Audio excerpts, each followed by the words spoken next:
السلام علیکم۔ امیر المومنین حضرت عمر رضی اللہ تعالی عنہ سے مجاہدین کی صحت کا خیال رکھنے کے لیے حضرت سعد بن ابی وقاص رضی اللہ تعالی عنہ کو حکم دیا کہ کوئی ایسا شخص خطہ تلاش کریں جس میں خشکی اور نمی ایک جیسی ہو۔ حضرت سعد بن ابی وقاص رضی اللہ تعالیٰ عنہ نے اپنے دوسرے سالاروں سے مشورہ کرنے کے بعد کوفہ کو منتخب کر لیا اور اسی وقت کوفے کو روانہ ہو گئے۔ وہاں انہوں نے ایک بلند جگہ منتخب کی اور حکم دیا کہ یہاں مسجد کی تعمیر شروع کی جائے۔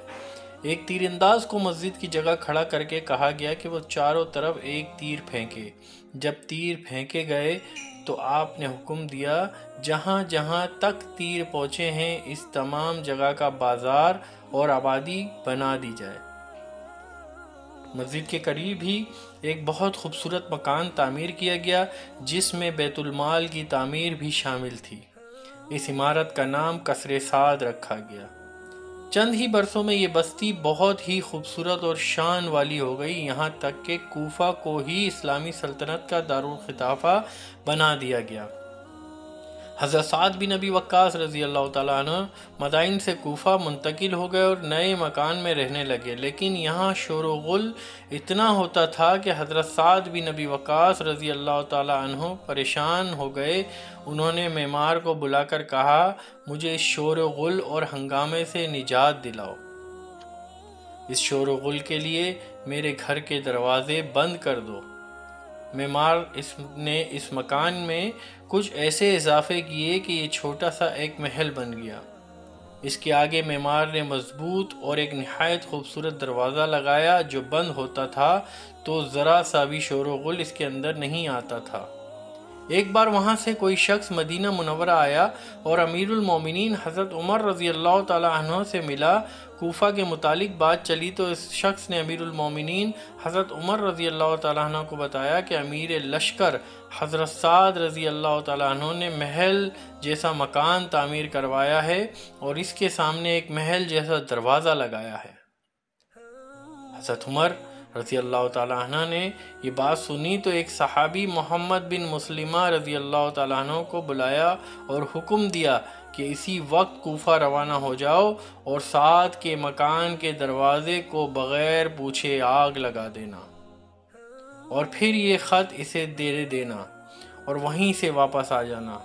محمد بن مسلمہ رضی اللہ تعالیٰ عنہ اسی وقت روانہ ہو گئے۔ لمبی مسافت کے بعد کوفہ پہنچے۔ حضرت سعد بن ابی وقاص رضی اللہ تعالیٰ عنہ کو اطلاع ملی تو انہوں نے انہیں بلایا۔ وہ حضرت سعد رضی اللہ تعالیٰ عنہ کے گھر گئے لیکن اس کے اندر جانے سے انکار کر دیا۔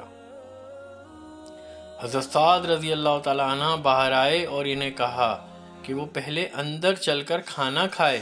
حضرت محمد بن مسلمہ رضی اللہ تعالیٰ عنہ نے انکار کر دیا اور دروازے پر تیل پھینک کر آگ لگا دی۔ حضرت سعد بن ابی وقاص رضی اللہ تعالیٰ عنہ اس خیال سے چپ رہے کہ یہ کوئی حکم ہے جس کی تعمیل ہو رہی ہے۔ حضرت محمد بن مسلمہ رضی اللہ تعالیٰ عنہ نے حضرت عمر رضی اللہ تعالیٰ کا خط حضرت سعد رضی اللہ تعالیٰ عنہ کو دیا۔ انہوں نے خط پڑھا۔ عمر رضی اللہ تعالیٰ عنہ نے لکھا تھا، مجھے اطلاع ملی ہے کہ تم نے اپنے لیے محل تعمیر کروایا ہے اور اسی ایک خوبصورت قلعے کی شکل دے دی ہے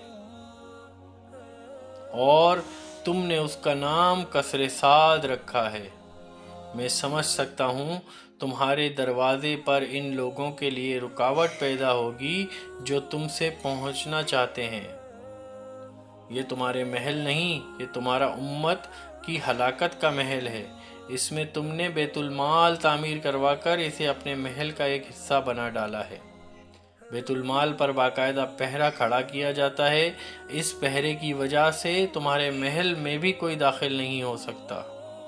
بیت المال کو فوراً وہاں سے ہٹا دو تاکہ جو کوئی تم تک پہنچنا چاہے اس کے لیے پہرے کی وجہ سے روک ٹوک نہ ہو۔ اپنے اور لوگوں کے درمیان کوئی رکاوٹ نہ رکھو۔ دروازہ جل رہا تھا۔ حضرت سعد بن ابی وقاص رضی اللہ تعالیٰ عنہ نے حضرت عمر رضی اللہ تعالیٰ عنہ کا حکم نامہ پڑھ کر محمد بن مسلمہ رضی اللہ تعالیٰ عنہ کو بتایا کہ انہوں نے یہ دروازہ کیوں لگایا تھا۔ انہوں نے کہا کہ میں اس ملک کا امیر ہوں اور امیر لشکر بھی ہوں، مجھے اطمینان اور سکون چاہیے تاکہ میں صحیح فیصلے کر سکوں اور لوگوں کی بھلائی کے لیے سوچ سکوں۔ محمد بن مسلمہ رضی اللہ تعالیٰ عنہ مدینے پر واپس آئے اور حضرت عمر رضی اللہ تعالیٰ عنہ کو بتایا کہ وہ حکم کی تعمیل کر آئے ہیں۔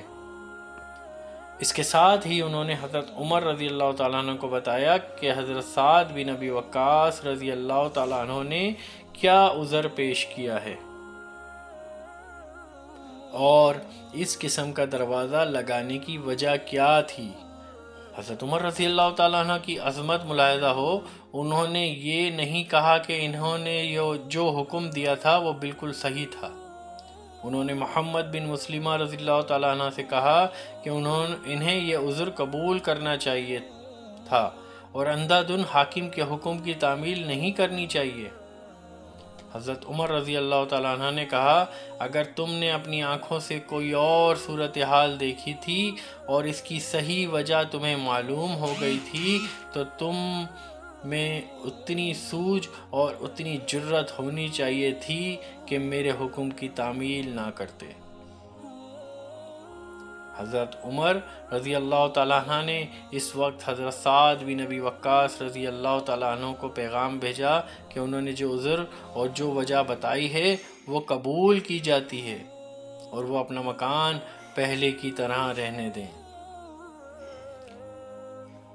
یہ تھا مسلمانوں کا کردار جس نے انہیں عراق اور شام سے رومیوں اور فارسیوں کا صفایا کرنے کی طاقت دی اور انہوں نے وہاں ایسی حکومت قائم کی کہ وہاں کے لوگ جوگ در جوگ اسلام قبول کرتے چلے گئے۔